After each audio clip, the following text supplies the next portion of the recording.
गई थी, चाहे रामायण की महर्षि वाल्मीकि जी की, चाहे महाभारत की, और एक और है रचना जो है, और महाभारत और एक और है जो वेद व्यास ने और लिखा है, गीता की रचना हो, चाहे महाभारत की रचना हो, चाहे वाल्मीकि कृत रामायण की रचना हो, चाहे रामचरित मानस की रचना हो, उस समय भारत में शूद्रों को पढ़ने का अधिकार नहीं था।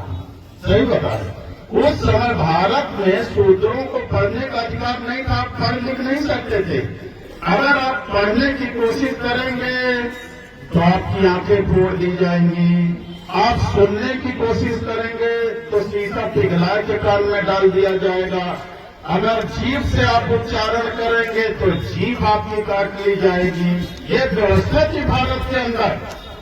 मैं गलत नहीं बोल रहा, भारत के अंदर ये व्यवस्था थी साथियों। जाए सार्वजनिक रास्तों में चलने की हमें इजाजत नहीं थी।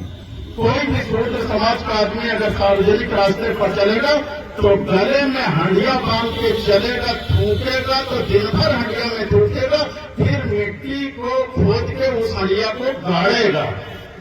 नहीं किसी सवर्ण का पैर पर जाएगा तो अपवित्र हो जाएगा।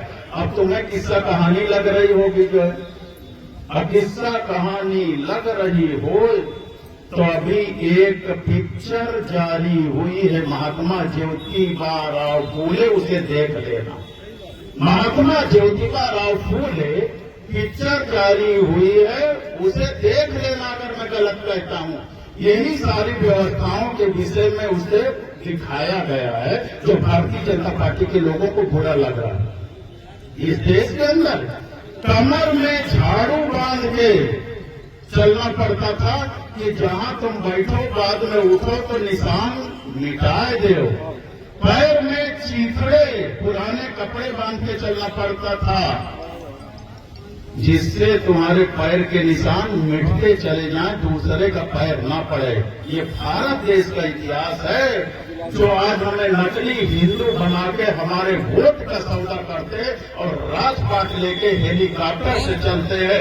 अगर भारत के मंदिरों में ताकत होती तो मोहम्मद बिन कासिम न आया होता। भारत के मंदिरों में ताकत होती तो महमूद गजनवी न आया होता। भारत के मंदिरों में ताकत होती तो मोहम्मद घोरी न आया होता और इस दुर्ग को लूटने का काम न किया होता। इसका मतलब मंदिरों में ताकत नहीं थी।